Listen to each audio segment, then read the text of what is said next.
Romance has been a leading genre for many years, and women's fiction is also hugely popular. You might have thought of writing a women's fiction novel. So today we're going to talk about what women's fiction is and what it's not, and how you can write your own great women's fiction novel. You have a story to tell, but you don't know where to start. Let me show you how to free your story. I teach you how to write and how to dig deep in your soul to release your story and make a difference in the world. Welcome to the Julia Amante channel. If we're just meeting, I am Julia. I am a women's fiction author, and I'm here on Fridays to give you a few writing tips that hopefully are helpful and can help you with your writing. So today then, let's talk about women's fiction. Let's start with what women's fiction is. So people think that women's fiction is just kind of a longer romance, or that it's kind of the same thing as a romance.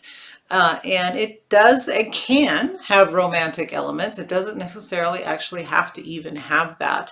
But what women's fiction is stories usually about relationships and women's issues. Okay, so what do I mean by women's issues? The issues that women have, actually anybody can have. So they might be going through a divorce. They might have lost a job. They might have been reached, there's a lot of books about women reaching middle age and not really knowing where her life is headed at that point. So her kids are no longer in the home. The husband is either there or not there. And it's just, how do I navigate life now that things have changed? So it's, again, it's not just issues that women face. Men face these same issues. But I don't know that men read about these issues, right? So they don't have like a men's fiction that includes just how to deal with life's problems. And maybe they should, right? They should have these books because it's super helpful. And so I welcome men into reading women's fiction because there are issues that men deal with as well. But anyhow, that is what women's fiction is. It's really relationship novels, right? So it could be a relationship, it could include a romantic relationship, but it usually is not the main issue of the novel. It's definitely not the main issue of the novel. But there's other relationships too, right? So sometimes it's a relationship between friends. Sometimes it's a relationship between a mother and a daughter. But it's always there's always something else there as well. So there might be a problem with the mother and daughter, the relationship that they haven't gotten along, but what has caused this, and what is causing them to deal with their issues now? Okay, so think various issues that women have over time, and think relationships. So some authors that you may know who write women's fiction are Nancy Thayer, Judy Picoult. Who else? Trying to think of authors that are very well known. Susan Wiggs, Kirsten Hanna. Okay, so these are some authors, again, that you probably have seen that their books are in every store, right? Some of them best-selling authors that write women's fiction. There are many, many, many, many women's fiction authors. So it would be, very hard for me to name them all, or even to name, 10 of them. There's just so many of them. But just as an example, one of Nancy Thayer's books is called Girls of Summer. So she has a setting that she uses all the time, which is Nantucket. So this is the setting of this novel, and it's about a woman and her relationship with her children, kind of, right? So she has been divorced, had, a divorce in the past that was kind of brutal, and so didn't really get involved in other relationships, just, she just went on, raised her kids, started, I think it was, some kind of store in Nantucket. So she had, she had her business and she was happy. So at the start of this novel, there is, a love interest, somebody that she's kind of interested in. Kids aren't too sure about this guy. They decide to come for the summer and spend the summer with her. So it's a relationship between her kids, and actually another guy that she meets. And each person has their own sort of love interest in this book during this summer. But it's also, it's really, what is it? It's, if you boiled it down, It is a story about her learning to love and trust again. And it's also a story of her children allowing her that freedom, right, to love again and to distance herself from her kids and actually start to have a life of her own again. So, these are common themes in women's fiction. So being able to move forward with your life after something tragic happens, being able to fall in love again, being able to have a career again, being able to let your kids go, right? And for your kids to let you go. So a lot of women's fiction has similar themes of just moving on with her life. The women are not always, middle age or not always older, but a lot of times they are. And it's because it's another change in life, right? We have various changes within our lives. We have our adolescent, right, when it's a major change, everything's changing. And then sometimes in the middle of our life, we have another change where we have to accept that the roles that we had are not the same, right? We're no longer mom. That's not our role anymore. It is, always is, but it's something different, and we're going on to a different season of our life. And so this is why there's a lot of novels about this time of life, but it doesn't have to be.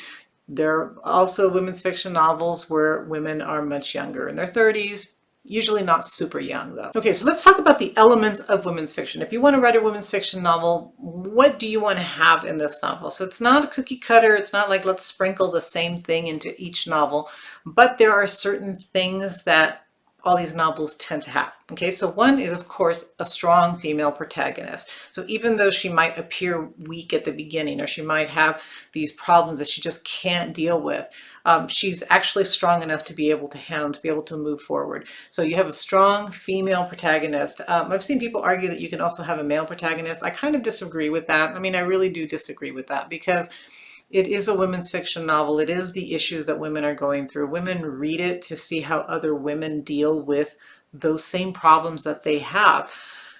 So I am a women's fiction author. My next novel has a male protagonist. I really don't consider it women's fiction, because even though it has the same type of other elements that as a women's fiction author I added into the book, it does have a male protagonist. And so it's leaning more towards general fiction than it is women's fiction, and that's because it is a male character in the story. Okay, the second element you want to add is conflict. All novels have to have conflict, but this type of conflict is a conflict that shows growth, which again, all novels have to have this, but this is and again, all novels have to have this.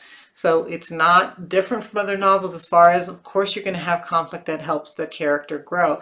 You're looking at growth that is emotional, transformative, and personal. Okay, so it's a personal growth. This person is going to experience something. So in other novels, right, the character has a goal and you want them to achieve the goal, and through this working toward this goal, they usually undergo some kind of transformation until they reach their goal. Women's fiction, they don't necessarily have to get their goal. If they're trying to get a job, they don't necessarily have to get that goal, because really that's not the true goal. The true goal is that personal growth that the main character is going to undergo. This is what readers read for. They don't really care if she gets the business. They don't really care if she gets the guy. They don't really care if she manages to, well, they do care if she manages to fix a relationship with children, parents, or something, because that is going to be part of her growth, right? But any sort of external goal, it's not the point of the book. It is, and a lot of times there's happy endings, but that's not the goal. That's not the intention, right? The intention is that this person needs to undergo some kind of inner transformation, needs to become stronger, needs to believe that she can move forward, whether she gets that job or not, whether she gets that man or not. It doesn't really matter. What matters is that she's now changed. She's a different person, and more capable, stronger, more confident, anything like that, that shows that she is now that she has undergone this transformation and is a different person. Okay, and almost all women's fiction novels begin with a decision, right? Even more than other novels. So she is has some type of crisis. She can no longer move forward with pretending or being the person that she's been all this time, and she has a decision to make. She has something that she has to, that usually launches her into this journey, this transformational journey that she's about to undergo, right? So there's a decision she needs to make, and that again usually tends to happen at the beginning or close to the beginning of the novel. And the fourth thing is that emotional journey is key to the novel. Okay, so through this emotional journey, she's going to get answers to questions that she had at the beginning. Like, am I strong enough? Can I let my children go? Can I survive now that my husband has died and I have to pay for this house by myself and I don't have an ability to do that? How am I going to live without this house that I've loved and raised my kids in and lived my whole life? So again, the goal is not to let her keep the house. You can. She doesn't have to. What the goal is, that emotional journey. How is she going to move forward from this? And she has to make a decision. What am I doing with this house? I'm probably going to have to sell it, or maybe I'm going to bring in people to live with me, and that is a different type of story, right? So she's going to have different relationships now with different people that are now in her house that's not her family. Maybe she turns it into a bed and breakfast, or maybe she just sells it and gets something different and moves away to somewhere else. So there's a decision that she has to make, and that decision is going to give her, part of that journey, that emotional journey is going to be the answers to the questions that she's had. Can I do this? Can I survive? Yes, you can. You will. Okay, so make sure that through this emotional journey, she's getting answers to those questions, mostly about herself. Pausing for a second to let you know about a couple of courses that I've created. If you're a beginning writer and you want some help with your book, I just want to let you know that I do have a basic course on how to write, and I'm going to post it below. And if you're not a beginning writer, but you are more established and you're ready to publish your work, you have your novel written, I also have a publishing course, and I will also post it below, so take a look at it. Maybe they'll be just what you're looking for. All right, let's go back to the video now. Okay, and then the last part of this is that you have to have a satisfying ending. Okay, so it doesn't have to be happy. She doesn't have to get the goals that she wanted at the beginning, but it has to be satisfying. So when the reader gets to the end, they have to say, I'm really glad that I read this. I feel so much better. I can see, that there's possibilities, that there's never, tragedy is never the end of the world. There's always something else. There's always something beautiful at the end. So there has to be something satisfying, something that the reader can attach themselves to and say, I enjoyed this novel. I'm really glad I read it and I got something out of it. So it's satisfying for the character, and it's also satisfying for the reader to have gone through this journey with the character. So if you want to write women's fiction, you want to add those elements. Other things that I suggest about writing women's fiction is that you should love the genre. So you should never write in a genre just because it tends to be popular, or it seems easy. I've heard people say that they're going to write romance because it seems easy. Romance isn't any easier than anything else. Women's fiction, same thing. It's not easy. It's just like any other novel. You have to do your research. You have to really understand the genre. And one of the things I suggest is to read a lot of women's fiction. So if you read a lot of women's fiction and you love it and you think, I can write this, I want to write something like this, then perfect. Then it's a genre you should write in. But if you've read it and you think, oh, it's kind of silly or too much emotion or whatever, then that's just not the genre for you. So read some women's fiction if you haven't, and really love it, because the more you love it, the better writer you're going to be within that genre. Okay, my second suggestion in writing women's fiction is to make it personal. So that doesn't mean you have to write about yourself, but think about issues that you've had. Okay, so I've written now one book, two books that deal with cancer. When I first started writing my first book, it really wasn't personal. I had no one in my family that had had cancer, or, I hadn't gone through that experience. But strangely, while I was writing my first book, my mother-in-law got cancer. She had lung cancer and went through, a tragic fight uh, to beat cancer, to beat it. But she decided at some point she wasn't going to do all the chemo. She wasn't going to do all that. It just seemed too advanced. With her age, she just decided that she wanted to just relax and enjoy her life and not have all that. So she went through, the whole cancer. Of course, she went through it. We all went through it with her. Then my next follow-up book, I had a friend, like a sister to me, who ended up getting pancreatic cancer. So both of those books, as I was writing, they touched me personally, right? So I'm not writing about cancer anymore because I don't want anybody else to get cancer. So it was just a very strange thing, right? So it was just, it was personal to me. And so, of course, there's a lot of emotion attached to it that uh, hopefully comes through in the books because it is something personal.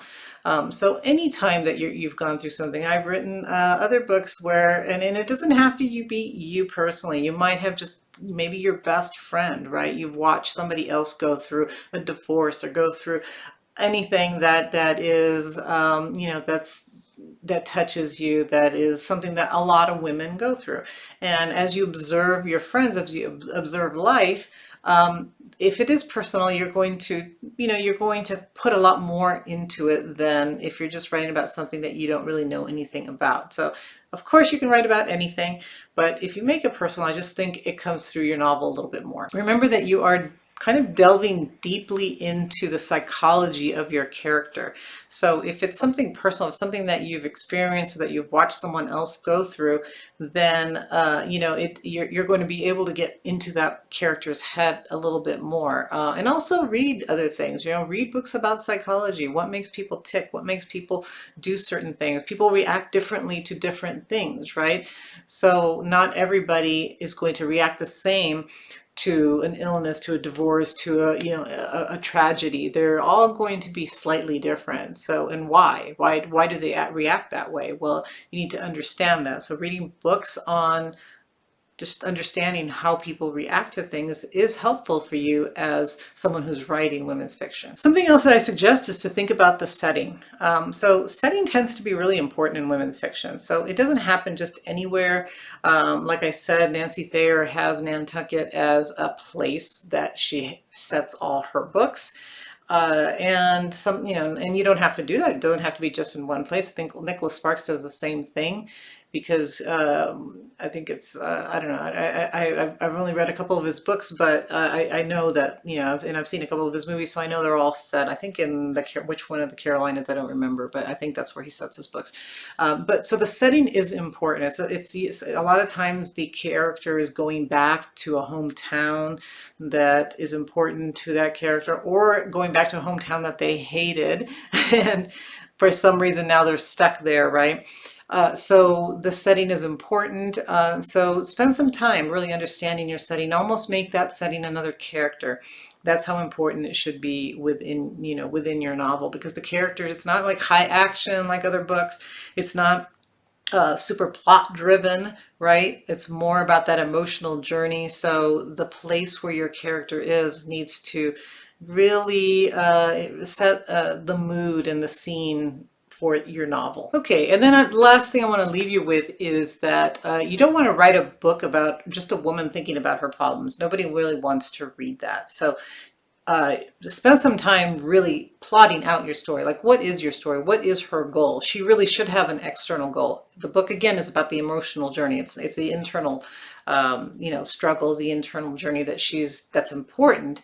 But to the character doesn't know that, right? The character just thinks, oh, I have to sell my house. I have nowhere to go. I guess I'm going to go back and live with mom. My goal is to get a job, make money, and get out of there as fast as I can. But I need a place to live. I'm just going to go back to my hometown. I'm going to live with my grandma, with my mom, with my uncle, whatever, right?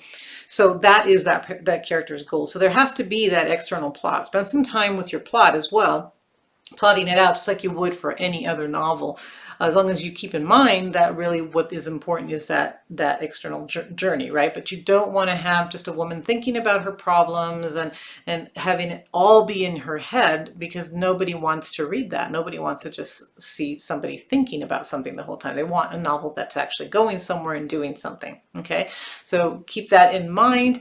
And then I will leave you with a Virginia Woolf quote. So what she said that women need in order to write novels is a room of their own and enough money, I think she said, to be able to support herself. So if you have that and you have some tips, I think you're ready to write your women's fiction novel.